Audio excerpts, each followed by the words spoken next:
Hello students, how are you all? Welcome to the class. Students, today we will discuss about the balance. So here spring balance, its principle we had discussed already. So here we will discuss a new topic, that is measuring weight of an object using a spring balance. That means how will you measure the weight of any object with the help of this spring balance. So here you know that this spring balance, at first you will hang the spring balance from a rigid support, and from a rigid support, because the weight will hang there, and make sure that the pointer of spring balance it ends 0, like here you are seeing. So this pointer should be at 0. Now here, when no weight is suspended from the hook, so now suspend the object. Then you will suspend the object on the hook and wait till the pointer becomes stationary. Now read the position of the pointer, that at which point your pointer indicates, and through the calibrated scale. This reading gives the weight of the object. So at first you will hang the measuring spring balance, and after that you will hang it, and when your pointer will stop, at that time you will note that reading, and that is actual weight of the given substance, that is the mass of given substance. Students, a question is that, is there any difference between the mass and weight? Yes, mass and weight both having different. So here the mass of an object is the quantity of matter which contained in it. That means you purchased 1 kilogram of mass of sugar, okay? And the weight of an object is the force with which it attracted toward the center of earth. That means this one is applied by the earth due to the gravity. And the SI unit of mass, that is kilogram.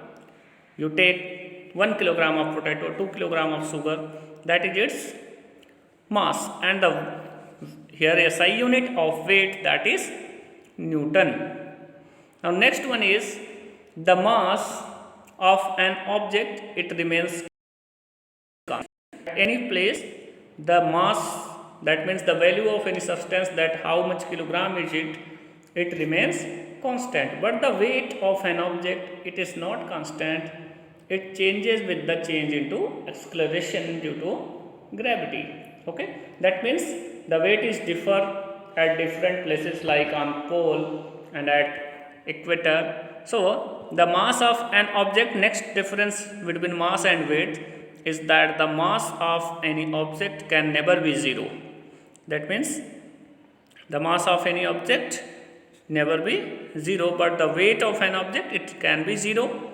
For example, in the interplanetary space where g is equal to 0, so here when you will multiply any number with 0, suppose that 5 into 0, so you will find 0. That means the weight of this object at that place will be 0. Okay, students, do you know, just as the weight of an object on the earth is the force with which the earth attracts the object, in the same way the weight of an object on the moon is the force which the moon attracts the objects, and the gravitational force of the moon is about 1/6, that is of the earth. So that means moon is about 1/6 gravitational force. That means your earth having more gravitational force, and it is 6 times more than moon. Okay, now therefore the weight of an object on moon will be about 1/6 of what is on the earth. Okay, now students, next one is know your scientist.